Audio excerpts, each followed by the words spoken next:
કચ્છમાં પીડિતાની પાટીદાર અનામત આંદોલનના નેતા હાર્દિક પટેલે લીધી મુલાકાત। પાટીદાર અનામત આંદોલનના નેતા અને પાસના કન્વીનર હાર્દિક પટેલે જે પોતાના કચ્છના પ્રવાસ દરમિયાન કોઠારા ગામે જઈ અને પીડિતા અને પીડિતાના પરિવારની મુલાકાત લઈ અને જાત માહિતી મેળવી હતી, તેમજ તે વખતે ઉપસ્થિત લોકોની રજૂઆત પણ સાંભળી હતી।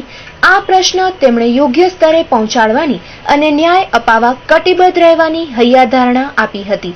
તો વધુ સાંભળીએ તેમના શબ્દોમાં। જે પ્રમાણે કહેશે એ પ્રમાણે એમની સાથે ઉભા રહેવા તૈયાર છે, ચાહે એ લડાઈ મીણબત્તી લઈને લડવાની હોય, ચાહે નિર્ભયા કાંડમાં જે ક્રાંતિ કરવાની શરૂઆત હતી, ક્રાંતિ કરવાની લડાઈ કે આ સંપૂર્ણ રીતે રાજ્યનો તમામ યુવાન, તમામ મહિલાઓ, તમામ ખેડૂતો અને તમામ સમાજના લોકો એની સાથે ઉભા છે।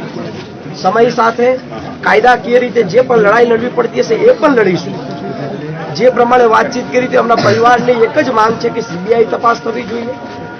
જ્યારે મુખ્યમંત્રી સાહેબ નરેન્દ્રભાઈ તત્કાલીન મુખ્યમંત્રી હતા ત્યારે માનસી સોણીવાળો કચ્છનો પણ કાંડ અહીંયા બન્યો હતો અને એ બાદ જે સીટની રચના કરવામાં આવી હતી ને એમાં એ નિર્દોષ છૂટી ગયા। આ તો ઘરના ભૂવા અને ઘરના દાખલા જેવું છે એટલે સીટની રચના તો અહીંયા પણ થઈ છે, પણ ચોક્કસ આ મુદ્દાને દબાવી દેવામાં આવશે। અમારી માંગ છે ને રાજ્યના હજારો લોકોની માંગ છે કે આ તપાસ સાચી શું ખોટી શું એ લોકો સમક્ષ આવે અને એટલા માટે સીબીઆઈની રચના થવી જોઈએ। મહેશ શાહનો જે રીતે ઇન્કમટેક્સનો મામલો ગૂંચવાઈને દબાવી દેવામાં આવ્યો એ રીતે મહિલાનો મામલો દબાવવામાં ના આવે। આ ઝાડનું મૂળ કેટલે ઊંડું છે અને એ મૂળ સાથે એના મૂળિયા સાથે આ ઝાડ ઉખડવું જોઈએ। એવું ન બને કે આ ઝાડના મૂળિયા ગાંધીનગર સુધી પણ રોપાયા હોય। આ એક મહિલા નથી, અસંખ્ય મહિલાઓ આની અંદર ન હોય। આજે આ એક હેમંતભાઈ શાહની દીકરી આની અંદર છે એ મહત્વનું નથી, પણ એવું ન બને કે આવનારા દિવસોમાં કોઈ બીજા સમાજની દીકરી હોય, કોઈ પરિવારની દીકરી હોય, આની સુરક્ષા, મહિલાની અસ્મિતા, ગુજરાતની અસ્મિતા, જ્યાં નમામિ દેવી નર્મદે બોલાતું હોય, જ્યાં જય જય ગરવી ગુજરાત બોલાતું હોય, જ્યાં કચ્છ નહીં દેખા તો કુછ નહીં દેખા બોલાતું હોય, તો તમામ મુદ્દે સૌ લોકોએ જાગૃત થવું પડશે। લોકોએ મીણબત્તી લઈને નહીં પણ સાચા લોકો સામે બોલવા માટે લોકોએ આવવું પડશે અને નિર્ભયા કાંડ જે રીતે થયો ને એમાં સૌ લોકોએ જાગૃત થઈને બહાર આવે એવી રીતે સૌ લોકોને આશા રાખે કે સૌ લોકો બહાર આવો। જૂઠાઓ બોલે એનું દુઃખ નથી, સાચા લોકો ચૂપ છે એનું દુઃખ છે। જ્યાં અંબાને પૂજાતી હોય, જ્યાં માં ઉમા ખોડલને પૂજાતી હોય અને જ્યાં મહિલાઓનું સન્માન ના જળવાતું હોય ત્યાં સૌ લોકોએ જાગૃત થઈને આવવું પડશે।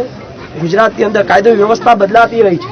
હું તો એવી પણ આશા રાખું છું કે જિલ્લા એસપી તરીકે જે મકરંદ ચૌહાણ સાહેબ છે એમને પણ આ મુદ્દે સિંઘમની રીતે, દબંગાઈ રીતે ગુનેગારોને પકડવા માટે બહાર આવવું પડશે।